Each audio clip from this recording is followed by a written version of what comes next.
نحمده ونستعينه ونستغفره ونعوذ بالله من شرور أنفسنا ومن سيئات أعمالنا من يهده الله فلا مضل له ومن يضلل فلا هادي له وأشهد أن لا إله إلا الله وحده لا شريك له وأشهد أن محمدا عبده ورسوله صلى الله تعالى عليه وعلى آله وصحبه وسلم تسليما كثيرا يا أيها الذين آمنوا اتقوا الله حق تقاته ولا تموتن إلا وأنتم مسلمون يا أيها الناس اتقوا ربكم الذي خلقكم من نفس واحدة وخلق منها زوجها وبث منهما رجالا كثيرا ونساء واتقوا الله الذي تساءلون به والأرحام إن الله كان عليكم رقيبا يا أيها الذين آمنوا اتقوا الله وقولوا قولا سديدا يصلح لكم أعمالكم ويغفر لكم ذنوبكم ومن يطع الله ورسوله فقد فاز فوزا عظيما أما بعد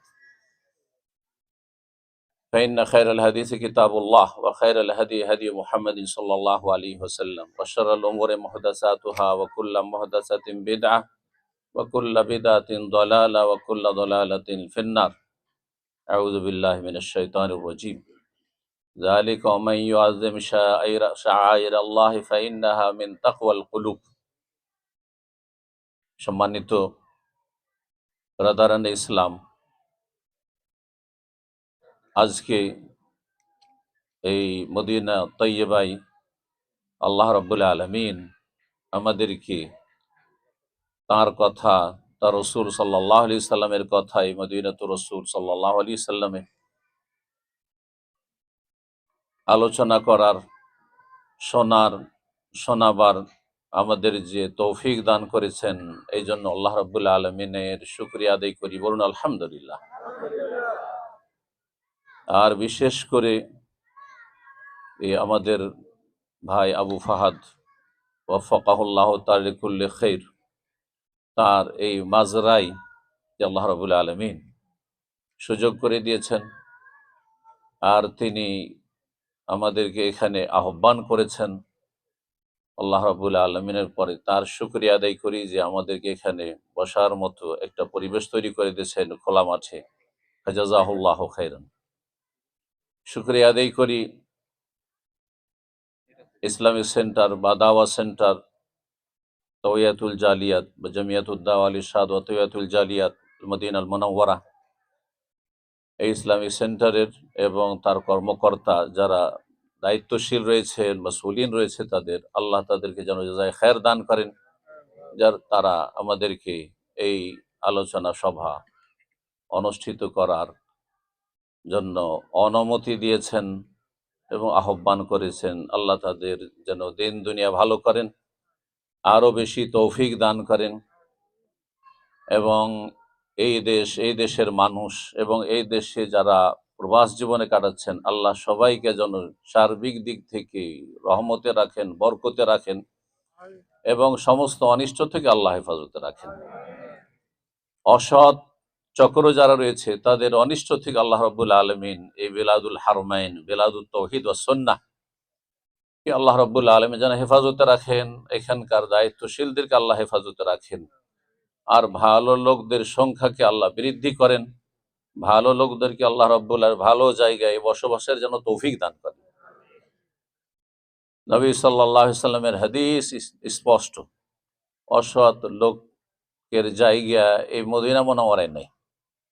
সুতরাং মদিনা মুনাওয়ারায় বসবাস করি, এখানে যদি কারো অন্তরে সততা না থাকে, কারো আকীদা আমলে আখলাক চরিত্রে দ্বীনে যদি সততা না থাকে, তাহলে এখানে তাদের জায়গা নেই। এক সময় তাদেরকে এখান থেকে একেবারে লবণ যেমন পানিতে পড়লে সেটা গলে গিয়ে নিশ্চিহ্ন হয়ে যায়, তেমন আল্লাহ করে দেবেন। সহিহ হাদিসের কথা।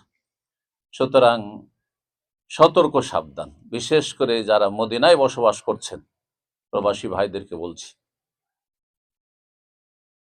শুকরিয়া আদায় করি আমাদের জামিয়া ইসলামিয়ার ছাত্র ভাইদের, আর বিশেষ করে আমার ডানে বামে যেসব ভাইরা রয়েছেন, শেখ জাইনুল আবেদিন, শেখ হারুন রশিদ, শেখ সাদি, হাফেজাহুমুল্লাহ তাআলা, জাযাহুমুল্লাহ খায়ের, ছোট ভাই তারা সার্বিক সহযোগিতা করেছেন এই অনুষ্ঠানের জন্য, তাদের শুকরিয়া আদায় করি। আল্লাহ যেন তাদের ভালো করেন, তাদের এলমে, আমলে, দাওয়াতে, দিনে, দুনিয়াতে বারাকা দান করেন। সমস্ত অনিষ্ট থেকে আল্লাহ আমাদের সকলকে হেফাজতে রাখেন। মদিনা ইউনিভার্সিটির যারা তালেবে এলম, তোল্লাবুল ইলম, ছাত্র, নামটা তো মদিনা ইউনিভার্সিটির ছাত্র, তাই না? কিন্তু কখনো এটা ভাববেন না যে আমাদের দেশে অমুক ইউনিভার্সিটির ছাত্র অথবা অমুক মাদ্রাসার ছাত্র সেই রকমই।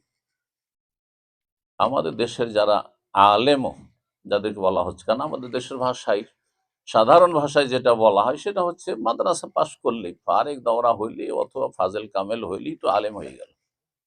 এটা আমাদের দেশীয় পরিভাষা। সে এলেম কতটা আছে ওইসব দেখার বিষয় নয়। তো আমাদের দেশের অর্থে যদি বলেন, তাহলে মদিনা ইউনিভার্সিটির সাধারণ ছাত্র, বিশিষ্ট যারা ছাত্র, সিনিয়র ছাত্র, তাদের কথা শুধু বলছি না, তারা বিজ্ঞ আলেম বললে ভুল হবে না। যদি আপনি বলেন যে তারা প্রত্যেকে আপন আপন জায়গায় ভালো আলেম, আর যারা তাদের সিনিয়র, যারা মাশাআল্লাহ, যাদের ইলমের ময়দানে তাদের অগ্রণী ভূমিকা রয়েছে, দাওয়াতের ময়দানে তাদের ভূমিকা রয়েছে মাশাআল্লাহ মদিনা মুনাওয়ারায়, তারাকে বিজ্ঞ আলেম বললে ভুল হবে না। জি, আমি এই কথাটি স্পষ্ট করে দিতে চাইছি, কারণ অনেকেই বিষয়টি বুঝেন না, মনে করেন ছাত্র না ছাত্র। তাদের কাছ থেকে আপনাদের শিখার প্রয়োজন রয়েছে এবং সুবর্ণ সুযোগ রয়েছে। এই সুযোগ হারিয়ে দেওয়ার পরে, এই গনিমত, ইগতানিম খামসান কাবলা খামসি, এই গনিমত হারিয়ে দেওয়ার পরে আর এই সুযোগ হয়তো কখন আসবে না। আপনি যদি আমার দাম্মামেও যান, যেখানে আমি 27 বছর ধরে আছি, সেখানেও হয়তো আপনি হাতে গোনা 1, 2 জন, 3 জন মাদানি, তার বেশি পাবেন না। আমরা আলেম খুঁজে পাই না, তালেবে ইলম খুঁজে পাই না, যে আমি বাইরে এসছি আজকে, তো আমার এই প্রোগ্রামগুলি যে দিয়ে আসবো, এই 2-4 দিনের জন্য বাইরে আসলে তার জন্য কাউকে পাই না। আমাদের ওই ছাত্র ভাইদেরকে ওইভাবে তৈরি করতে হয়েছে যারা জেনারেল লাইনে লেখাপড়া করা, যারা আরবি অধিকাংশই হয়তো শুদ্ধ উচ্চারণ করতে পারবেন না, তারা আরবি আর অর্থ সরাসরি বুঝবেন না, হয়তো সামান্যই বুঝে। চিন্তা করুন, আপনারা এখানে যাদেরকে পাচ্ছেন তারা আলহামদুলিল্লাহ আরবি ভাষায় তারা গভীর জ্ঞান রাখে, দিনই যেসব সাবজেক্টগুলো রয়েছে সে সম্পর্কে ভালো তাদের জ্ঞান রয়েছে, বাংলা ভাষা সম্পর্কে তাদের মাশাআল্লাহ ভালো দখল রয়েছে। সুতরাং তাদের কাছ থেকে এখানে যদি দিন কিছু শিখে না, যে কোনো জায়গায় দর্শ হচ্ছে, যেসব ভাইরা যাচ্ছেন, শরীক হচ্ছেন, অংশ নিচ্ছেন, সহযোগিতা করছেন, ফাজাজাহুমুল্লাহ খাইর, আল্লাহ ভালো করুন তাদের। কিন্তু যারা যাচ্ছেন না, গাফিলতিতে সময় কাটিয়ে দিচ্ছেন, অবহেলায় যাচ্ছি, মাঝে মধ্যে বসি, আর এইরকম কাটাচ্ছেন, এই সময়গুলি আর ফিরে আসবে না। দেশে গিয়ে এই সুযোগ পাবেন না। দেশে বেদাত আর বেদাতীদের ছড়াছড়ি, যারা মানুষকে দল্লন মদিল্লন, তারা বিভ্রান্ত করছে, তাদের দাপট সেখানে। সেখানে এত ভেজালের মাঝে খাঁটি জিনিসটি খুঁজে পাওয়া মুশকিল। যেমন বাজারে গিয়ে যদি ভেজাল আর ভেজাল বিক্রি হয়, খাঁটি মধু, খাঁটি দুধ, আর খাঁটি তেল, খাঁটি অমক, এইসব খুঁজে পাওয়া যেমন খুবই মুশকিল আজকালকার জামানায় হয়ে গেছে, ঠিক তেমনি খাঁটি কোরআন সুন্নাহর মানহাজে সালাফ সম্পর্কে জ্ঞাত আলেম, যারা জ্ঞানী, আপনাকে সঠিক জ্ঞান দিতে পারবে, এই রকম আলেম পাওয়া বা এই রকমের ইলম পাওয়া, এই রকমের উৎস পাওয়া বড়ই মুশকিল হয়ে গেছে। কিন্তু এখানে যেটুকু পাবেন, যে এলিমটা পাবেন, সেটা পাবেন আপনি পরিষ্কার পরিচ্ছন্ন স্বচ্ছ পাবেন। সুতরাং এখান থেকে যেটুকু নিয়ে যাবেন আপনার ভিতটা মজবুত হবে। আল্লাহ যেন আপনাদের সকলকে তৌফিক দান করেন। আমি আলোচনা বেশি লম্বা করব না, এমনি নিয়ত ছিল, কিন্তু আসার পরে পরে শুনলাম ভাইদের কাছ থেকে যে ভোর 4টায় আপনাদের অনেক ভাইদের ডিউটি রয়েছে, বিশেষ করে আশেপাশে আগামীকালকে, তাই না? অনেকের ভোর 4টায় ডিউটি রয়েছে, তার মানে ফজরের আগেই, ফজর অনেক আগে। এখানে তো ফজর 5:30টায়, তাই না? তো এই জন্য আমি ভাই জামিল আবেদিনকে আমি বলে দিয়েছি, পাশে উনি বসেছিলেন, যে আমি তাহলে আধা ঘন্টা আলোচনা করি। উনি বলে আর একটু বেশি বেশি করেন। আমি ঠিক আছে, আধা ঘন্টা থেকে 40 মিনিট। ওর মধ্যে কিছু সময় তো ভূমিকা তো পার হয়ে গেল, তাই না? তবে কথাগুলির উপর আমল করার চেষ্টা করবেন। দেখেন, বেশি শোনাটা বড় জিনিস নয়, আপনি যেটুকু জানছেন আমল করবেন, এটা হচ্ছে গুরুত্বপূর্ণ বিষয়। সাহাবায়ে কেরামগণ এক একটি আয়াত অথবা হাদিস শোনার সাথে সাথে আমলের সুযোগে থাকতেন। সবসময় তো সব আমলের সময় থাকে না, তাই না? সুযোগ থাকে না, ক্ষেত্র থাকে না ওই রকম। যখন সুযোগ পেতেন, চান্স নিতেন যে কোন সময় কোন আয়াত এবং হাদিসটির বাস্তবায়ন করতে পারি, আমল করতে পারি। আর আমরা জানছি অনেক, যারা মাদ্রাসা পড়ুয়া, যারা অন্যকে ভালো কথা বলছেন, জানছি অনেক, কিন্তু আমলের ক্ষেত্রে এত ঘাটতি। কারো আকীদাতি ঘাটতি, কারো এবাদত বন্দেগীতে গাফিলতি, কারো আখলাক চরিত্রে অবনতি। তাহলে আপনার এই এলেম দিয়ে কি হবে যে অনেক বেশি শিখলেন আপনি, আর আমলের ক্ষেত্রে একবারে জিরো হয়ে যাচ্ছেন। এমনটা হলে তো রবের কাছে ফেঁসে যেতে হবে। ইহুদিদেরকে গজব প্রাপ্ত জাতি বলা হয়েছে, মাগজুব আলিম বলা হয়েছে। কেন? তারা জানতো বেআমল। আর খ্রিস্টানদেরকে বলা হয়েছে দলের পথভ্রষ্ট বলা হয়েছে। এই জন্য তারা মূর্খ, জানতো না, তার সাথে বেআমল। তাহলে জানার পরে আমল করছেন না, জানছেন যে গীবত করা হারাম, জানছেন আমানতে খেয়ানত হারাম, জানছেন যে এগুলি আজকাল সোশ্যাল মিডিয়ার যুগে কোন মুসলিম ভাই বোন বলতে পারবে না যে এইগুলো শিরক আমরা জানতাম না, এগুলো বিদআত আমরা জানতাম না, এগুলো হারাম, এগুলো জানতাম না। জানার চেষ্টা করি। সামনে এসেছে কোরআন সুন্নাহর আলেমদের, আলোচকদের বক্তব্য অথবা লিখনি, সেগুলোকে ইগনোর করেছে, উপেক্ষা করেছে, সরিয়ে দিয়েছে। না, এদের কথা শোনা যাবে না, না এদের কথা মানা যাবে না, এদেরকে দেখতেই পারি না। আগে থেকে ডিসাইড করে নিয়েছে, ফয়সালা করে নিয়েছে যে এদের কথা শুনবো না, মানবো না, এদের সাথে কোনো সম্পর্ক রাখবো না। জি, লাহুম কুলুবুন লা ইয়াফকাহুনা বিহা, অন্তর তো ছিল, কিন্তু তাদের বোঝার চেষ্টা করেনি, নিরপেক্ষ হয়নি। গাড়িকে যদি নিউট্রাল না করেন তাহলে লাফ দিবে, আপনার সঠিক জায়গায় থাকবে না, ব্যালেন্স ঠিক থাকবে না। তাহলে নিউট্রাল করতে আপনার ব্রেনটাকে, দিমাগকে, আপনার কলবকে আপনাকে নিউট্রাল করতে, নিরপেক্ষ করতে হবে। লিমান কানা লাহু কালবুন, তাহলে কলবটা জাগ্রত কলব লাগবে। আও আলকা সামআ, শুনতে হবে, অহুয়া শাহিদ, মনোযোগী শুনতে হবে, তাহলে হেদায়েত নসিব হবে। আল্লাহ যেন তৌফিক দান করে। আমি যে বিষয়টি সম্পর্কে যেহেতু জিজ্ঞাসা করেছিলেন আমাদের ভাইরা, বলেছিলাম যে আমি তাজিম ও শায়েরিল্লাহ সম্পর্কে আলোচনা করব। আল্লাহর নিদর্শনাবলী, এর তাজিম, এর শ্রদ্ধা, এর সম্মান সম্পর্কে আলোচনা করব। এতে অনেক কিছু সামিল হয়ে যাবে, বরং দিনের সমস্ত কিছু সামিল হয়ে যাবে। দিনের আকীদা, ইবাদত, হুকুম, আহকাম, বিধি বিধান এবং দিনের সম্পর্ক যেসব স্থানের সাথে, যেসব কালের সাথে, সময়ের সাথে, সবগুলি সামিল হয়ে যাবে। কোরআনে কারিমে কয়েকটি জায়গায় এই শব্দটি শায়রুল্লাহ, সূরা হজের আয়াত নম্বর 32-এ আল্লাহ রাব্বুল আলামিন ইরশাদ করে, যালিকা, শুনে রাখো। আগে যেসব আলোচনা চলছে তার সাথে আল্লাহ বলছেন, ওমাই ইউআযযিম শাআইর আল্লাহ, যারা আল্লাহর নিদর্শনাবলীর তাজিম, শ্রদ্ধা সম্মান করবে, ইজ্জত করবে, মান সম্মান দেবে, ফাইন্নাহা মিন তাকওয়াল কুলুব, তাহলে জেনে রাখো যে এটি তাদের অন্তরের আল্লাহ ভীরুতার প্রমাণ বহন করে। আল্লাহর নিদর্শনাবলীকে যদি আপনি সম্মান দেখান, মূল্যায়ন করেন, যদি সেসবের মান মর্যাদা ক্ষুণ্ণ না করেন, তাহলে এটা প্রমাণ বহন করে যে আপনার অন্তরে কি আছে? তাকওয়া আছে, আল্লাহ ভীরুতা আছে। আর এই তাকওয়া ছাড়া জান্নাতে যাবে না, মুত্তাকি ছাড়া জান্নাতে কেউ যাবে না। ভালো করে শুনুন, তাকওয়া মানে আল্লাহর ভয়ের সাথে ভালো কাজ করা, ভালো কথা বলা, সহজ ভাষায়। তাকওয়া মানে আল্লাহর অন্তরে ভয় নিয়ে মন্দ কথা কাজ থেকে বেঁচে থাকে। অন্য কোনো গরজে আমি পাপ থেকে বাঁচি না, আল্লাহর ভয়ে বাঁচি। আমি অন্য কোনো গরজে ভালো কথা বলি না, ভালো কাজ করি না, একমাত্র আল্লাহর ভয় আছে বলে এই কথাগুলি বলি, এই কাজগুলি করি। এটার নাম সহজ ভাষায় তাকওয়া। তাকওয়া সম্পর্কে অনেক কথা রয়েছে, সব কথা এতে সামিল হয়ে যাবে। আপনি এক একটি কথা বলছেন অথবা এক একটি কাজ করছেন, কিসের জন্য? আল্লাহর ভয়, আল্লাহর ভয়।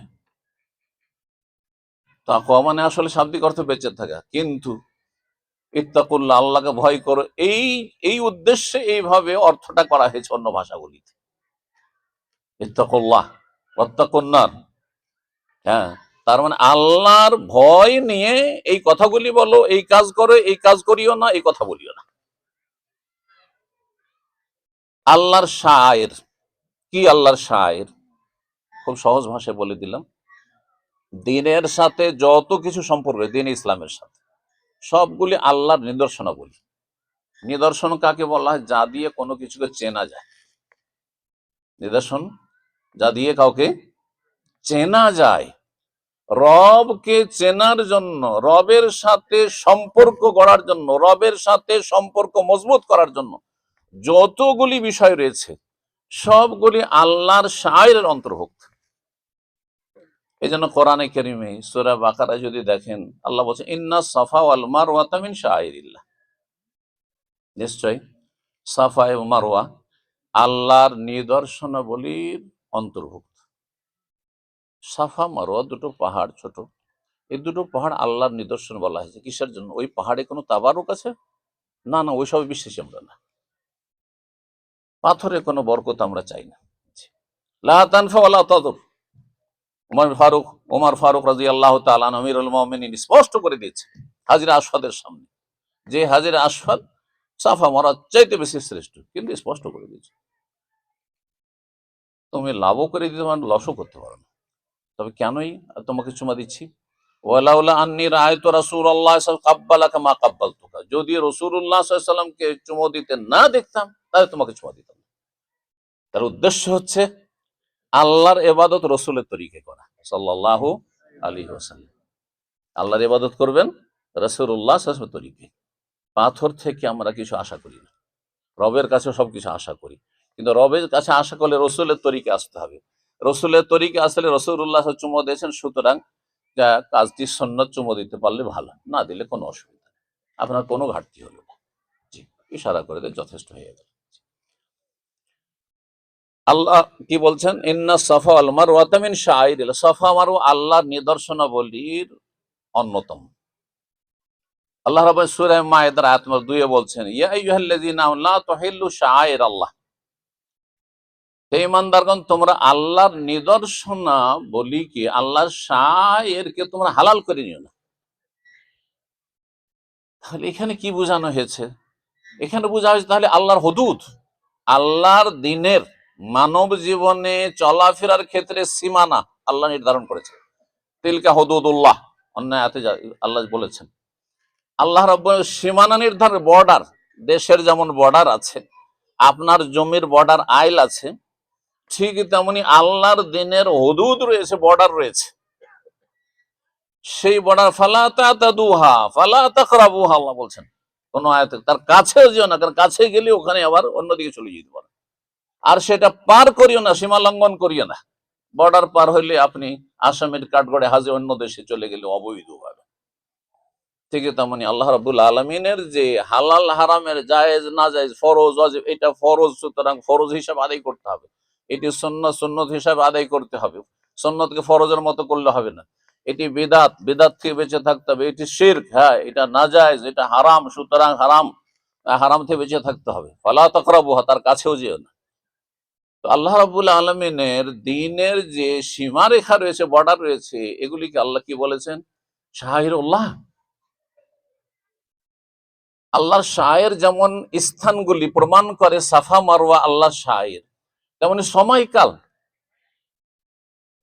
সময়কালও আল্লাহর নিদর্শন, আল্লাহর শায়ের। যেমন হজের মাসগুলি রয়েছে, আপনার এই রমজান মাস রয়েছে, রমজান সামনে আসছে, রমজানে আমরা কদম রাখতে যাচ্ছি। আল্লাহ শায়ের গুরুত্বপূর্ণ বহুমুখী ইবাদত বন্দেগী রয়েছে এই রমজানকে কেন্দ্র করে। সুতরাং এগুলি আল্লাহর শায়ের, এর সীমানা যে রয়েছে, এখানে যা করণীয় রয়েছে করবে, বর্জনীয় রয়েছে বর্জন করবে, হালাল হারাম বেছে চলবে। এইরকমই যে শাবান মাসে সুন্নত হচ্ছে শুধুমাত্র একটি, আর বিদাতের তো কোন নন স্টপেজ। আমাদের দেশে সুন্নত নেই আর বিদাত আছে, দেখছেন আর জানাই আছে, সুতরাং সেগুলো বলার কোনো প্রয়োজন নেই। এগুলো হচ্ছে আল্লাহ রাব্বুল আলমিনের সীমানা, যে আপনি কি করবেন। এই শাবান এসেছে, শাবান চলে গেল, এতে আপনি কি করবেন আর কি করবেন না। আপনি বেদাতের ধারে কাছেও যাবেন না। বাপ দাদা থেকে পেয়েছেন ধর্ম, সেটি ধর্ম নয় যদি সেটাকে তদন্ত করে চেক করে আমল না করে। আপনি সারা জীবন আমল করতে থাকলেন, পরম্পরার বাপ দাদা 14 গোষ্ঠী সবাইকে এই করতে দেখেছি আর করতে থাকবেন, এই আমল আল্লাহ কবুল করবেন না যতক্ষণ পর্যন্ত আপনার জ্ঞানের ভিত্তিতে সেটা প্রমাণিত না হবে ওহির বিধানে, দলিল দ্বারা প্রমাণিত। আর দলিল হচ্ছে কাল আল্লাহ কাল রসুল, আল্লাহ বলেছেন কিনা, রাসূলুল্লাহ বলেছেন কিনা, আর সাহাবায়ে কেরামরা এই আয়াত হাদিসগুলি এইভাবে বুঝেছেন কিনা, ফাহমুস সালাফুস সালেহ। এই কথাটি গুরুত্বপূর্ণ। সমস্ত বাতিল পন্থে বিদাতি ফিরকা রয়েছে, জঙ্গি থেকে শুরু করে খাওয়ারেজ থেকে শুরু করে যতগুলি, আর খাওয়ারেজদের পৃষ্ঠপোষক যারা রয়েছে গদিবাদী, এইরকমই যতগুলি বিদাত পন্থীরা রয়েছে, সুফিরা রয়েছে, সবাই কোরআন হাদিসের কিছু না কিছু দলিল পেশ করে, কিন্তু নিজের মন মতো ব্যাখ্যা করে, যার নাম অপব্যাখ্যা, তাহরিফ মানবী করে। আপনাকে বুঝতে হবে আয়াতগুলি হাদিসগুলি যেভাবে সাহাবায়ে কেরাম সরাসরি বুঝ নিয়েছেন রাসূলুল্লাহ সাল্লাল্লাহু আলাইহি ওয়াসাল্লাম, নিজের খেয়াল খুশি বুঝলে হবে না, না হলে পথভ্রষ্ট হয়ে যাবেন। কোন গর্তে গিয়ে যে পড়বেন আর উঠতে পারবেন না, সেই জাহান্নামের গর্ত থেকে, সেই গর্ত থেকে জাহান্নামের গর্তে চলে যাবেন। আল্লাহ যেন বুঝার তৌফিক দান করেন, সংশোধনের তৌফিক দান করেন। আল্লাহর শায়ের সম্পর্কে বলতে গিয়ে বললাম যে জামানার ক্ষেত্রে, সময়কালের ক্ষেত্রে, যেমন রমজান মাস যেহেতু সামনে আসছে, সেজন্য এটিকে সামনে রাখবো আমার আলোচনায়। আর আরেকটি হচ্ছে স্থানের দিক থেকে, স্থানগুলি যেসব স্থানের সাথে দ্বীনের সম্পর্ক রয়েছে, দ্বীনি বিধান সম্পর্ক রয়েছে, সেগুলি আল্লাহ শায়ের অন্তর্ভুক্ত। এটা প্রমাণ করে যে সাফা মারওয়ার আয়াত, সাফা মারওয়া যদি আল্লাহর শায়ের হয়, তো মদিনা মুনাওয়ারা রাসূলুল্লাহ শহর আল্লাহ শায়ের অন্তর্ভুক্ত নয়? অবশ্যই আপনাকে বুঝতে হবে বিষয়টি। তাহলে আপনাকে কি করতে হবে? এই মদিনা মুনাওয়ারা তাজিম করতে হবে। আলোচনার বিষয়বস্তু তাজিম ও শায়রিল্লাহ। মদিনার তাজিম যেন আজমাত, বড়ত্ব, মহত্ব, মান সম্মান আপনার অন্তরে থাকে, কথায় থাকে, কাজে থাকে, আকীদা আমলে সবকিছুতে থাকে। ঠিক যেমন সময়কালে রমজান মাস আসছে, সুতরাং রমজান মাস সম্পর্কে এই দুটি বিষয় বিশেষ করে বলবো। এই মদিনা মুনাওয়ারা, যেহেতু এখানে বসেই কথা বলছি, আর রমজান মাস সামনে চলে আসছে এই 2-4 দিন পরেই, সুতরাং এই রমজান মাস আল্লাহর শায়ের কি নয়? অবশ্যই সেটি। সুতরাং রমজান মাসে এর জন্য প্রস্তুতি নিতে হবে আপনাকে। যেমন যার প্রস্তুতি হবে ইমানি প্রস্তুতি, তেমন তার এবাদতের কোয়ালিটি হবে এবং তার আখলাক আমলে পরিবর্তন আসবে। এই রমজান তার জীবনে ইনকিলাব, বিপ্লব নিয়ে আসবে। আর রমজান আসছে চলে যাচ্ছে, যেমনটা ছিলাম তেমনই হয়ে গেলাম, তার চেয়ে আরো খারাপ হয়ে গেলাম, আপ ডাউন করতে আছি, ওই যে সে বছরকে বছর কত রমজান ফেললাম, কিন্তু কোন রকমের ইসলাহে নফস হলো না, আত্মার পরিশুদ্ধি তাজকিয়া নফস হলো না। এই লাভ কি হলো? আরো বলি যে রমজানের সিয়াম সম্পর্কে আল্লাহ বলতে কি বলেছেন, লাভ কি বলেছেন? লাআল্লাকুম তাত্তাকুন, তোমরা যাতে করে তাকওয়া অর্জন করতে পারো। আর এই তাকওয়া আপনার অন্তরে আছে, এর প্রমাণ হচ্ছে যে আপনার মধ্যে আল্লাহর শায়ের তাজিম থাকবে, শ্রদ্ধা সম্মান থাকবে। সুতরাং মদিনার তাজিম যদি যথাযথ না থাকে, তাহলে আপনার অন্তরে আল্লাহর ভয় ভীতি নেই, তাকওয়া নেই। আপনি জাহান্নামকে ভয় করেন না, জান্নাতের আশাবাদী না। ভালো করে শোনেন, যখন জাহান্নামের কথা আল্লাহ বলেছেন, তখন বলেছে ওইদ্দাত লিল কাফিরিন। দুটো আয়াতের দিকে শুধু ইঙ্গিত করছি সময় স্বল্পতার জন্য।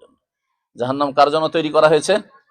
হ্যাঁ, উইদ্দাত লিল কাফিরের জন্য তৈরি করা হয়েছে। তো কাফেরের বিপরীত হচ্ছে মুমিনিন। কিন্তু আল্লাহ যখন জান্নাতের কথা বলছেন তখন বলছে উইদ্দাত লিল মুত্তাকিন ওয়াসারিউ ইলা মাগফিরাতিন মির রাব্বিকুম ওয়া জান্নাতিন আরদুহা কাআরদিস সামাই ওয়াল আরদ উইদ্দাত লিল মুত্তাকিন। আল্লাহ বলেন যে উইদ্দাত লিল মুমিনিন, যদি অন্য রিওয়ায়াতুল লিল্লাযিনা আমানু রয়েছে, কিন্তু যেহেতু খাস আয়াত চলে এসেছে সুতরাং শুধু ঈমানের দাবিদার হইলে হবে না। মুসলিম উম্মাহ সৎ হোক আর অসৎ হোক, বার হোক আর ফাজের হোক, হ্যাঁ, বিদাতি হোক আর হেদায়েতি হোক, সবাই দাবি করছে মুসলিম। কিন্তু না, সবাই যে সরাসরি জান্নাতে চলে যাবে নিজের খেয়াল খুশি আমল করে তা নয়, বরং মুত্তাকি হইতে হবে। আল্লাহর ভয় নিয়ে ভালো কাজ করতে হবে, ভালো কথা বলতে হবে। আল্লাহর ভয় সব সময় ধরে রেখে আপনাকে গুনাহ থেকে বেঁচে থাকতে হবে, মানবতার খাতিরে, হ্যাঁ, সমাজের খাতিরে, অথবা বড়জনের খাতিরে, অথবা এখানে পরিবেশটা ভালো পরিবেশ সুতরাং সেই খাতিরে আমি কিছু ভালো কথা বলছি, ভালো কাজ করছি। আর এখানে যেহেতু প্রতিকূল পরিবেশ, খারাপ পরিবেশ, আমি চলে এসেছি পশ্চিমা দেশে অথবা নাপাক পরিবেশে, সুতরাং সেখানে তাদের সাথে আমি একাকার হয়ে গেছি। বেদাতি সমাজ চলে এসেছি, তখন তাদের বেদাতে শরিক হয়ে যাচ্ছে, তাদের ইস্তেজিকে শরিক হয়ে যাচ্ছে। না না, এইভাবে চলবে না, এভাবে চলবে না। সম্মানিত ভাতৃমণ্ডলী, একটি হচ্ছে রমজান মাস, আর একটি হচ্ছে মদিনা মুনাওয়ারা। রমজান মাস সম্পর্কে বলবো যে রমজান মাসের প্রস্তুতি নেন। আর সবচেয়ে বড় প্রস্তুতি হচ্ছে যে মানুষ ভুলের ঊর্ধ্বে নয়। কুল্লু বানি আদামা খাত্তা, নবী সাল্লাল্লাহু আলাইহি ওয়াসাল্লাম, প্রত্যেক আদম সন্তান ভুল করে থাকে। কিন্তু সবচেয়ে ভালো মানুষ ভুল করার পরেও ওয়া খায়রুল খাত্তাইন আত-তাওয়াবুন, যে তওবা করে ফিরে আসে, ফিরে চলে আসে। তওবা হচ্ছে আপনার সাবানের মতো, শরীরে ময়লা আবর্জনা লেগে আছে, ডিউটি করে এসেছেন, অথবা গন্ধ ছড়াচ্ছে, আপনি ঘেমে গিয়ে শরীরে গন্ধ হয়ে গেছে, কয়েকদিন ধরে গোসল করার সুযোগ সুবিধা হয়নি, আপনি সাবান দিলেন আর ক্লিন হয়ে গেল, ফ্রেশ হয়ে গেল, আর কোনো গন্ধ নেই, আর কোন রকম যেটা অস্বস্তি ছিল, একটা অশান্তি ছিল, সেটা নেই, শরীর পরিষ্কার পরিচ্ছন্ন। তো মানুষকে, একজন মুসলিমকে পরিষ্কার পরিচ্ছন্ন হওয়ার জন্য আপনি একটা মোবারক সময় আপনি প্রবেশ করতে যাচ্ছেন, তার দ্বার প্রান্তে আপনি পৌঁছে গেছেন, তাহলে তার আগে আপনাকে প্রস্তুতি নিয়ে পরিষ্কার পরিচ্ছন্ন হইতে হবে। সেটা হচ্ছে তওবায়ে সাদেকা, অন্তরের সততার সাথে তওবাতান নাসুহা, খালেস অন্তর থেকে তওবা করতে হবে। আচ্ছা বলুন তো, আমাদের মদিনায় যারা দিনী ভাই শাইখদের দার্সে বসেন, তওবার কোনো শর্ত আছে না শুধু তওবা পাঠ করলেই হবে? শর্ত আছে, তাই না? যদি শুধু এমনি পড়তে থাকি, হ্যাঁ, অন্যদের আপনার জপার মতো, হ্যাঁ, পড়তে আছেন আস্তাগফিরুল্লাহ আস্তাগফিরুল্লাহ আস্তা বলে চলবে, শুধু যথেষ্ট? এটার প্রয়োজন আছে অবশ্যই জিকির, কিন্তু এটার উদ্দেশ্য হচ্ছে যে আপনি আগে সেই শর্তগুলি পুরা করে এটা বেশি বেশি পড়বেন, তাহলে কাজে আসবে। শর্তগুলি কি? তওবার কয়টি শর্ত যে বলবেন হাত তোলেন? হ্যাঁ, 3টি শর্ত। এ কিন্তু আমার দাম্মামের পুরাতন ছাত্র, কত সালে? হ্যাঁ, আর মাশাআল্লাহ মালয়েশিয়া ঘুরেছে, আরো কয়েকটা দেশ মনে হয় কোথায় দেখা হয়েছে, আরো বাহরাইন না কুয়েতও দেখা হয়েছে।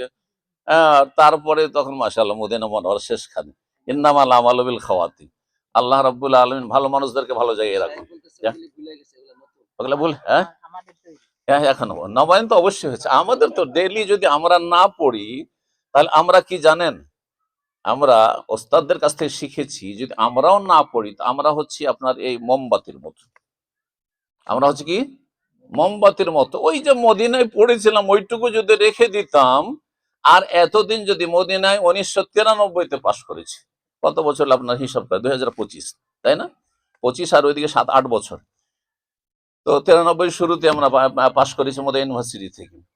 তো এতদিনে ভুলে আপনাদের মতো হয়ে যেতাম, যদি ব্যবসা বাণিজ্য দুনিয়াদারিতে লেগে যেতাম বা ছেড়ে দিতাম, হ্যাঁ, তাহলে আপনাদের মতো হয়ে যেতাম। ওই যে মোমবাতি জ্বলতে জ্বলতে জ্বলতে পুরো একবারে জিরোতে নিচে নেমে চলে আসতো, বুঝতে পারছেন না? তো নিঃসন্দেহে এলমের নবায়ন আমরা করতে থাকি প্রতিদিন, ওই জন্য এই অবস্থা যে আলহামদুলিল্লাহ কিছু করতে পারছি এবং কিছু দিতে পারছি। আর না হলে কি, মানুষ এত পাগল নয় যে আপনার একটা কথা বারবার করে শুনবে, বারবার করে শুনবে, না না কেউ শুনবে না। যদি আপনি উম্মতে মুসলিমা কিছু দিতে চান, এটা দায়ী ভাইদের, মদিনা ইউনিভার্সিটির ছাত্র ভাইদেরকে বলছি, তাহলে আপনি ইলমের নবায়ন করে তাজদীদ করতে থাকুন, আপনি নতুন নতুন পড়াশোনা করতে থাকুন।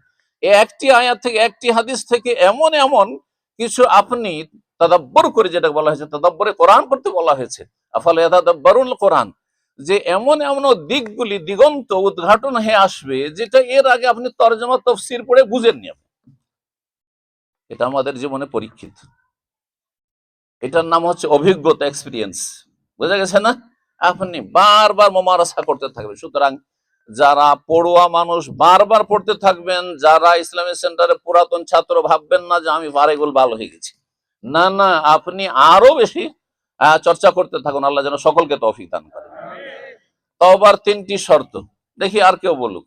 এ তো খুব পুরাতন ছাত্র, 20-25 বছর থেকে ইসলামিক সেন্টার, দাওয়া সেন্টার, বিভিন্ন জায়গায় ছাত্র, মাশাআল্লাহ। হ্যাঁ, নাকি গোলমাল করে দিলাম অন্যদের বলে? হ্যাঁ, বলেন। তওবার শর্ত আছে, তার মানে আপনাদের তওবার দরকার হয় না। আপনাদের নাম সব মাসুম। বাংলাদেশে মেলা নাম কিন্তু মাসুম আছে।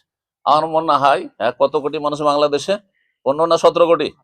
18 কোটি পৌঁছে গেছে মাসে। একসময় 15 বলতাম 25 বছর আগে। জি, 18 কোটির মধ্যে মনে হয় কোটি কাছিয়ে যাবে মাসুম আছে বাংলাদেশে।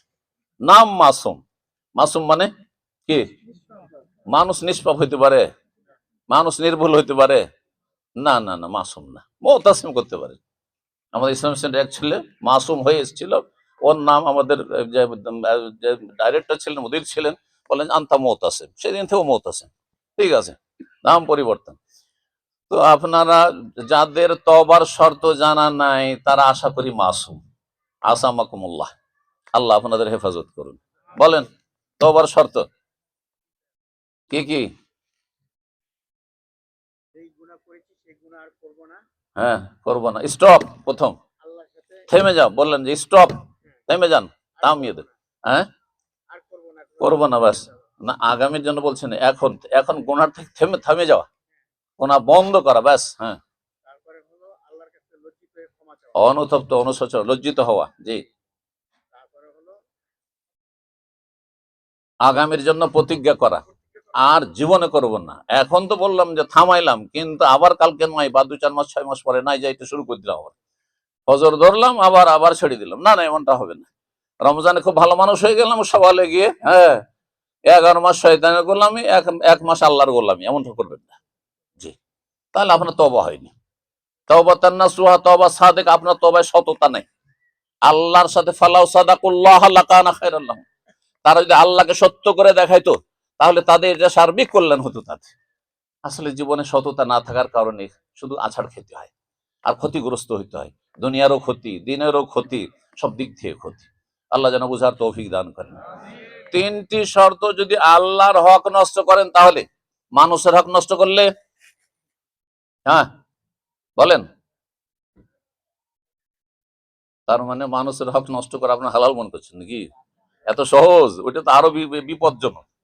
আরে আল্লাহর হক নষ্ট করে আল্লাহ ইচ্ছা করলে সব মাফ করে দিতে পারে, কিন্তু মানুষের হক নষ্ট করলে আল্লাহ বলেন যে মানুষ মাফ করেছে তোমাকে, না হলে আগে নেকি দাও, তারপরে নেকি বাঁচলে জান্নাতে যাবে, না হলে জাহান্নামে যাও। তাহলে জানতে হবে না? দুনিয়াতে আদায় করে দেন, মানুষের হক নষ্ট করেছেন, এটা হচ্ছে তওবার শর্ত। আর দুনিয়াতে আদায় না করেন তো আখেরাতে আদায় করার জন্য হাসরের মাঠে প্রস্তুত থাকেন যে ওখানে দিয়ে দেবো। বুঝা গেছে? দুটো অপশন রয়েছে সামনে, হয় দুনিয়াতে দিয়ে দেন, আপনি হক আদায় করেন, অব্যাহতি নেন, তাহাল্লুল করেন, মানে তার কাছ থেকে মুক্তি লাভ করেন। আপনি কিভাবে মুক্তি নেবেন আপনি জানেন। আর যদি না করেন, তাহলে সেই দিনের অপেক্ষায় থাকেন যে সেই দিন লা দিরহাম ওয়ালা দিনার, দিরহাম দিনার থাকবে। সহিহ বুখারীতে রয়েছে। সেদিন কি দিয়ে আপনাকে পরিশোধ করতে হবে সেটা আপনি বুঝছেন ভালো করে, একজন মুসলিম হিসাবে। কি দিয়ে করতে হবে? নেকি দিয়ে দিতে হবে। নেকি শেষ, তখন কি করতে হবে? ওই যে দাবিদার যারা আসবে, যে আল্লাহ আমার টাকা মেরেছে, তো আমাকে কষ্ট দিয়েছে, আমাকে খুন করেছে, তো আমার অন্যায় করেছেন, আমার মান সম্মান নষ্ট করেছে, আমার বিরুদ্ধে অপপ্রচার চালিয়েছে, গুজব রটিয়েছে, ইত্যাদি ইত্যাদি, বহু বহু হক নষ্ট করে আর দেখছেন যে জিরো হয়ে গেছেন হাসর মাঠে, নেকি আর নেই, শেষ হয়ে গেছে, হতভাগা। তখন ওই গুনহাগুলি ফাতুরিহাত আলাইহি সুম্মা তুরিহা ফিন্নার, সহিহ মুসলিমের হাদিস। গুনাহগুলি চাপিয়ে দিয়ে ওই গুনাহগার গুলি জান্নাতে চলে যাবে, কারণ গুনার বোঝা হালকা হয়ে গেছে। দুনিয়াতে লস খেয়েছিল, আখিরাতে লাভবান হয়ে গেল। যে গুনাহের কারণে জাহান্নামে যেতে হচ্ছিল, কিন্তু দুনিয়ার লসের কারণে ওখানে গিয়ে অন্যের নেকি নিয়ে জান্নাতে চলে গেল, অন্যের উপর গুনাহ চাপিয়ে দিয়ে। আর আপনি হতভাগা, এত নেকির পাহাড় ওহদ সমান আপনি নেকি নিয়ে গেছেন, আর তারপরে সেখানে গিয়ে হয়ে গেলেন মুফলিস, মানে মাফি ফুলুস। আমি মুফলিসের তর্জমা করি, মাফুলিস মানে সালবে মাখাজ, সারফের গ্রামার আছে, মানে মাফি ফুলুস। বুঝেন তো মাফি ফুলুস মানে কি? পয়সা নেই, মানে কি? সর্বহারা, নিঃস্ব। তো এই মুফলিস মানে হচ্ছে নিঃস্ব, মুফলিস ফুলুস থেকে এসছে কিন্তু। তো যেন সেই দিন সর্বহারা না হইতে হয়, সেদিন নিঃস্ব না হয়ে যেতে হয়। আল্লাহ যেন এই অনুভূতিগুলি আমাদেরকে সব সময় ধরে রাখার তৌফিক দান করেন। মদিনায় আছেন, সুতরাং মদিনার এহতেরামের ক্ষেত্রে এই কথাগুলি যেন বিশেষভাবে মনে থাকে। সব জায়গায়, এই নয় যে দেশগুলি আপনি মেনে নেবেন, কিন্তু যেখানে জায়গা হচ্ছে মহত্বপূর্ণ, জায়গা বেশি গুরুত্বপূর্ণ ফজিলতের, সেখানে যেমন নেকির ফজিলত রয়েছে, তো গুনারও ভয়াবহতা রয়েছে। জি, সেটাও বিপজ্জনক হবে। সুতরাং সতর্ক সাবধান সবসময় থাকবেন। আল্লাহ যেন আমাদেরকে সতর্ক সাবধান জীবন যাপনের তৌফিক দান করেন। বলছিলাম রমজান মাসের প্রস্তুতির কথা, বেশি কথা লম্বা করলে লম্বা হয়ে যাবে, আর সময় এগিয়ে চলে গেছে। তো তওবা অবশ্যই করতে হবে, এটি হচ্ছে সবচেয়ে বড় প্রস্তুতি রমজানের ক্ষেত্রে। আর তারপর আল্লাহর কাছে দোয়া করতে হবে। কত মানুষ আছে এখনো এই কয়েকদিনের মধ্যে দুনিয়া থেকে চলে যাবে, আল্লাহ তাদের দলে সামিল না করেন, আল্লাহ সুযোগ দাও আল্লাহ, এরকম বহু রমজান দাও আল্লাহ, আল্লাহর কাছে দোয়া করেন আল্লাহ, আল্লাহ বাল্লিগনা রমাদান, আল্লাহ বাল্লিগনা রমাদান। 6 মাস সালাফে সালেহিন দোয়া করতেন। জি, আর তারপরে রমজান পার হওয়ার পরে 5 মাস দোয়া করতেন, কবুলের জন্য দোয়া করতেন। জি, আপনি আমল করে নিলেন, নাকে তেল দিয়ে ঘুমিয়ে গেলেন, কবুল হইলো কি হইলো না সেটা আপনি চিন্তাই করলেন না, মনে করছেন অনেক কিছু করেছি। না না না, এইরকম কাজ করবেন না। এটা ইব্রাহিমের সুন্নত না, আদর্শ নয়। ইব্রাহিম আলাইহিস সালাম কাবার ঘর নির্মাণ করছেন, চিন্তা করুন পরিস্থিতি কেমন ছিল সেখানে। না নিজের বাড়ি ঘর আছে সেখানে, সেখানে এসে বাপ বেটা দুইজন মিলে রাজমিস্ত্রির কাজ করছেন, আর রবের কাছে দোয়া করছেন, রব্বানা তাকাব্বাল মিন্না ইন্নাকা আনতাস সামিউল। কিভাবে আল্লাহ কবুল করেছেন দেখুন তো দেখি, কিভাবে কল্পনা করা যায়। আজকে জায়গা দেওয়া যায় না, পা ফেলা যায় না মানুষের। ফাজআল আফিদাতাম মিনান নাস তাহওয়ি ইলাইহিম, মানুষ যেন ঝাঁপিয়ে পড়েছে সারা বিশ্ব থেকে এই হারমাইন শরীফের জিয়ারতের জন্য। চিন্তা করুন। তা আপনিও সেটা হইতে পারেন। অবশ্যই আপনি আপনার জীবনে দোয়া করেন রবের কাছে, যে আল্লাহ যে দোয়া করবেন আপনি, আল্লাহ কবুল করবেন। রমজান মাস সম্পর্কে দোয়া করেন, রমজান মাস আসার জন্য দোয়া করেন, রমজান মাস চলে গেলে কবুলিয়তের জন্য দোয়া করেন, আপনার জীবনে সবকিছুতে আল্লাহর কাছে কবুলিয়তের জন্য দোয়া করেন। আল্লাহ যেন তৌফিক দান করেন। রমজান মাসের প্রস্তুতিতে যদি কাজা রোজা থাকে, কাজা রোজাগুলি রাখবেন। আরো বেশ কিছু বিষয় রয়েছে, এই বিষয়টা পড়ার চেষ্টা করবেন, বাসায় ভাইদের কাছ থেকে আপনারা জেনে নেবেন, বা বিভিন্ন লিখনি থেকে, আলোচনা থেকে, আর সেই অনুযায়ী আমল করে যেন পরিষ্কার পরিচ্ছন্ন সাফ সুতরে রব্বুল আলমিনের সামনে যেন হাজির হইতে পারে রমজান মোবারককে। আল্লাহ যেন এই রমজানকে আমাদের সকলে যেন মোবারক করেন, উম্মতে মুসলিমার জন্য মোবারক করেন, এবং উম্মতে মুসলিমার উপর যে জুলম অত্যাচার হচ্ছে, বিশেষ করে ফিলিস্তিনি ভাইদের ওপর, আল্লাহর এই জুলমের যেন অবসান ঘটান, এবং মুসলিমদেরকে জালেমদের কবল থেকে আল্লাহ রক্ষা করেন। বলছিলাম এখন মদিনার কথা বলে শেষ করি সংক্ষেপে। মদিনার মর্যাদা জানেন? মদিনার মর্যাদা নবী করিম সাল্লাল্লাহু আলাইহি ওয়াসাল্লাম বলছেন, আল মাদিনাতু হারামুন মা বাইনা আয়ের ইলা সৌর। মদিনার হারামের দুই দিকের সীমানা বলতে গিয়ে নবী সাল্লাল্লাহু আলাইহি ওয়াসাল্লাম বলছেন যে সৌর একটি ছোট্ট পাহাড়, এই যে ওহদ পাহাড়ের পিছনে আছে। আমি ছাত্র জীবনে ইউনিভার্সিটি থেকে নিয়ে এসেছিলাম আমাদের ওস্তাদেরা দেখাবার জন্য ওই তারিখে জায়গা, যাতে করে আমরা যে সাবজেক্টে লেখাপড়া করছি ওইটা যাতে করে বুঝতে পারি, সেজন্য এসে তখন দেখেছি সেই যুগে। আর তারপরে আমাদের দিনী ভাইদের সাথে মাঝে মধ্যে আসলে ওখানে দেখেনি যে এটা হচ্ছে সৌর পাহাড়, একটা ষাঁড়ের মতো চোড়া হয়েছে, ওই জন্য সৌর পাহাড়। আর আয়ের পাহাড় হচ্ছে আপনার অন্যদিকে এই যে আপনার জুলহালেফার দিকে ওই দিকে যে পাহাড় রয়েছে সেটা হচ্ছে আয়ের, এর মাঝখার জায়গাগুলি হচ্ছে হারাম। আর আপনার পূর্ব পশ্চিম দিকে হচ্ছে মা বাইনা লাবাতাইন, দুই হাররা, হাররা শারকিয়া, হাররা গারিবিয়ার কথা রয়েছে। বলছিলাম এই মদিনার হারাম সম্পর্কে নবী সাল্লাল্লাহু বলার পরে বলছেন, মান আহাদাসা ফিহা হাদাসান আও আওয়া মুহদিসান ফাআলাইহি লানাতুল্লাহি ওয়াল মালাইকাতু ওয়ান নাসি আজমাইন লা ইউকবালু মিনহু সারফুন ওয়ালা আদল। সহিহ মুসলিমের হাদিস, সহিহ বুখারীর হাদিস। রাসূলুল্লাহ বলছেন যে মান আহাদাসা ফিহা হাদাসান, এই মদিনায় কেউ যদি হাদাসের কাজ করে। হাদাস কি জিনিস? হাদাসের প্রয়োগ দুটো অন্যায়ের উপর হয়। একটি হচ্ছে হাদাস মানে বিদাত। এখান থেকে সুন্নতি খুতবায় আপনারা প্রায় সবাই মুখস্থ হয়ে গেছে আপনাদের, কুল্লু মুহদাসাতিন বিদআহ। প্রত্যেক নব আবিষ্কৃত ধর্মের নাম দিয়ে, ধর্মের রঙে রঞ্জিত করে যেগুলো আবিষ্কার করা হয়েছে, এটা ধর্ম। মিলাদ ধর্ম, শবে বরাত ধর্ম, আর শবে বরাতে হালুয়া রুটি ধর্ম, শবে বরাতে আপনার ওই দলে দলে কবর জিয়ারত করা ধর্ম। মান আহাদাসা ফিহা হাদাসান, যেই ব্যক্তি এই বিদাত করবে, তাহলে এই মুহদাসা মানে বিদাত আর হাদাস মানে বিদাত। তাহলে মদিনায় বসে যদি বিদাতি আকীদা লালন করেন, মদিনায় কালকে বেশ কিছু ভাইয়েরা আমাকে বলছিলেন, হারামে অথবা হারামের আশেপাশে যেসব ভাইদের সাথে দেখা সাক্ষাৎ দিনী ভাইদের, যে এখন মদিনায় মাশাআল্লাহ অনেক ভাইদের কাছে পয়সা আছে। যাদের কাছে পয়সা আছে তাদের অধিকাংশ, আমাদের সালাফি ভাইদের কাছে পয়সা তো কম, বিদাতিদের কাছে বেশি পয়সা। সুতরাং মদিনায় এখন বেদাতি মহল বড় জমজমাট, কিন্তু হ্যাঁ, পয়সার দিক থেকে ইনভেস্টার, আর তারপর তাদের ব্যবসা বাণিজ্য ইত্যাদি।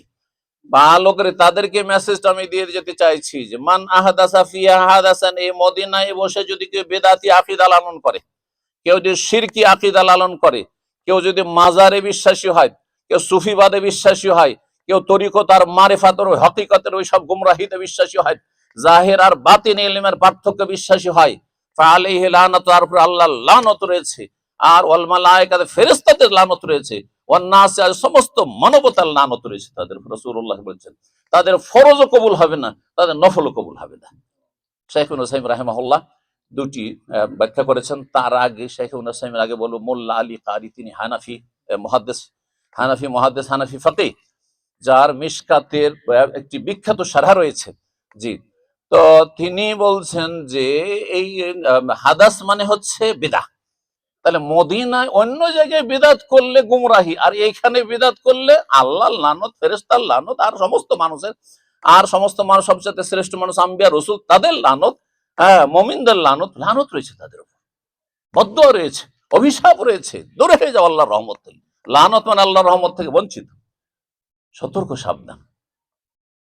যাদের বেদাতি আমল রয়েছে, বেদাতি ধ্যান ধারণা রয়েছে, সে আকীদার ক্ষেত্রে বিদাত হোক আর আমলের ক্ষেত্রে বিদাত হোক, সতর্ক সাবধান হয়ে যান। মদিনায় বিদাত করছেন, আপনি দুনিয়ার পয়সাতে প্রতারিত হবেন না, যে ভালো ব্যবসা আমি প্রতিষ্ঠিত হয়ে গেছি, আর এখান থেকে ভালো বেনিফিট আমি নিয়ে যাচ্ছি, এখান থেকে আপনি রিয়াল ডলার নিয়ে যাচ্ছেন, কিন্তু মদিনার আপনি ইসলাম নিয়ে যাচ্ছেন না, আপনি মদিনার আপনি মানহাজ নিয়ে যাচ্ছেন না, আকীদা নিয়ে যাচ্ছেন না, রাসূলুল্লাহ সাল্লাল্লাহু আলাইহি ওয়াসাল্লামের পাশে থেকে যাচ্ছেন, কিন্তু রাসূলুল্লাহ সাল্লাল্লাহু আলাইহি ওয়াসাল্লামের সুন্নাহ নিয়ে যাচ্ছেন না, তার আদর্শ আপনি নিয়ে যাচ্ছেন না আপনার আকীদা আমলে, কিয়ামতের দিন ফেঁসে যাবেন, কিন্তু ফেঁসে যাবেন, বড়ই হতভাগা হয়ে যাবেন, অসহায় হয়ে যাবেন। আল্লাহ যেন বুঝার তৌফিক দান করেন।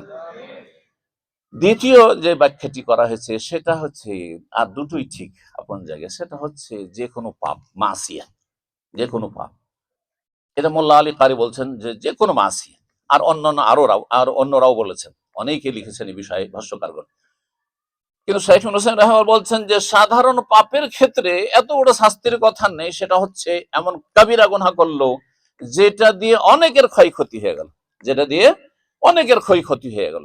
ধরেন আপনি এমন একটা গুনাহ করলেন যেখানে আপনি খুনের সাথে জড়িত, ব্যভিচারের সাথে জড়িত, আপনি অশ্লীলতা নোংরামের সাথে জড়িত, আপনি এখানে এমন কিছু করছেন নাশকতার সাথে জড়িত, আপনি খাওয়ারিজদের ফিতনার সাথে জড়িত, আপনি জঙ্গিদের ফিতনার সাথে জড়িত, জঙ্গিদের আপনি এখানে আশ্রয় দিচ্ছেন, আপনি শুধু বিদআত করলে নয়, মান আহাদাসা ফিহা হাদাসান আও আওয়া মুহদিসান, অথবা আপনি বিদাতি না, আপনি কিছু এক ধরনের কিছু সহি আকীদার দাবিদার আছে, তারা নিজেদেরকে সহি আকীদা বলে, আবার স্পষ্ট ভাষায় আহলে হাদিস বলতে চায় না।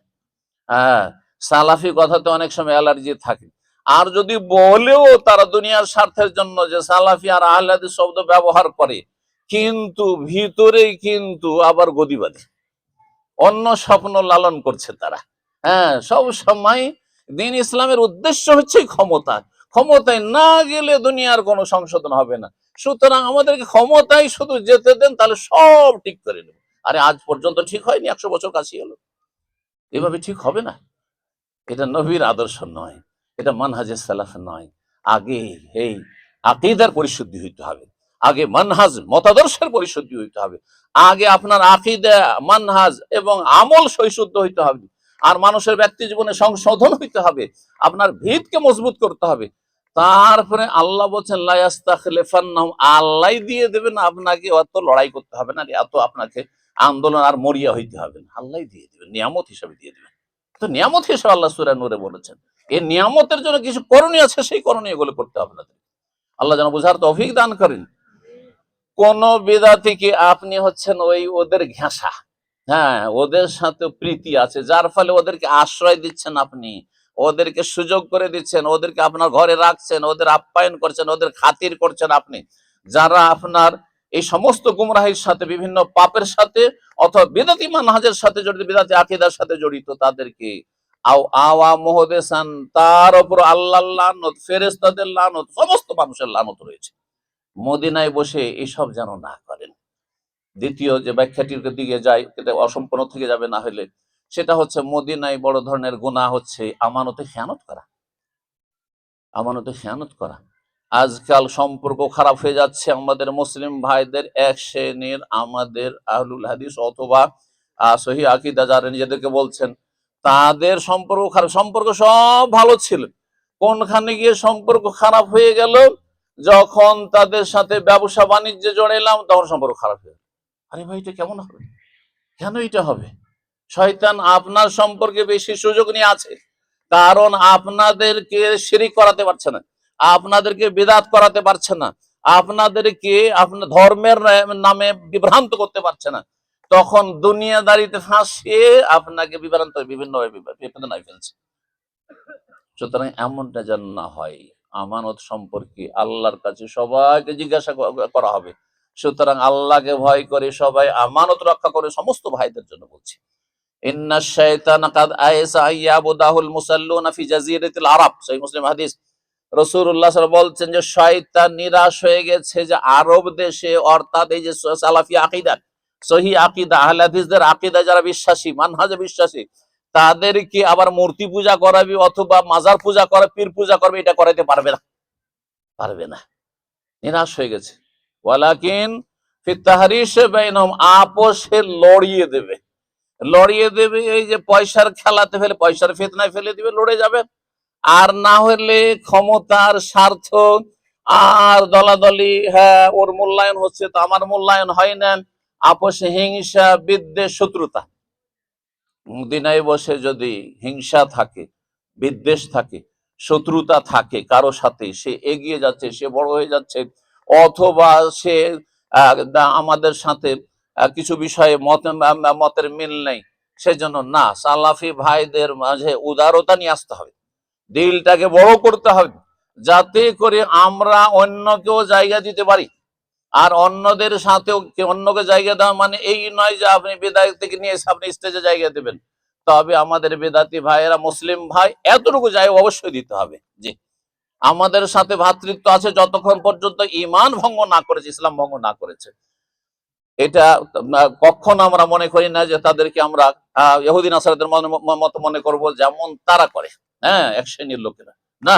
এই জন্য তারা মসজিদ আক্রমণ করে, তারা আমাদের আহলে হাদিসদের মাদ্রাসা আক্রমণ করে। আমরা আহলে হাদিস ভাইরা, শয়তান এখানে সুযোগ নিয়েছে, বিভক্ত করেছে। আসল হচ্ছে যে আমরা আসল জায়গায় থাকবো, জি, যে আহলে হাদিস সংগঠন, দেশের প্রেক্ষাপটে সংগঠনের প্রয়োজন রয়েছে, সুতরাং সেখানে যে সাংগঠনিক ভাবে সংঘবদ্ধ, তাদের সাথে থাকবো। আর আমরা যে ভুল বুঝাবুঝি রয়েছে, সেগুলিকে আমাদের মধ্য থেকে দূর করার চেষ্টা করব, এবং আমরা সাদ্দেদু ওয়া কারিবু করে কাছাকাছি হওয়ার চেষ্টা করব, কারণ আমাদের আকীদা এক, মানহাজি এক। আর তারপরে আমাদের মধ্যে কিছু লোকের মানহাজে যে বিভ্রান্তি রয়েছে সেগুলির যদি ভুল ধরে দেওয়া হয়, তাহলে কখনো এটা ভাববেন না যে তাদের সাথে আবার হিংসা আছে, এই শত্রুতা আছে, এটা ভুল বুঝবেন না। আমাদের আহলে হাদিসদের মধ্যেও কিছু মানুষ এমন আছে যাদের এইরকম কিছু বিভ্রান্তিগুলি আছে, সেগুলিকে শনাক্ত করা অত্যন্ত জরুরি। নাহলে সাধারণ মানুষ বিভ্রান্ত হয়ে যাচ্ছে। উনিও তো সেই আকীদার আলেম, উনি তো সেই আকীদার আলেম, কিন্তু বুঝে না যে ভাই উনি পড়ে এসছেন ওই কোন হানাফি মাদ্রাসাতে পড়ে এসছেন, কোন ওই দেওবন্দি মাদ্রাসাতে পড়ে এসছেন, সুফিদের মাদ্রাসায় পড়ে এসছেন, অথবা তিনি আকীদা মানহাজ মদিনার মানহাজ ভালো করে বুঝেননি, যার ফলে এই ধরনের কথাবার্তা বলে দিয়েছেন।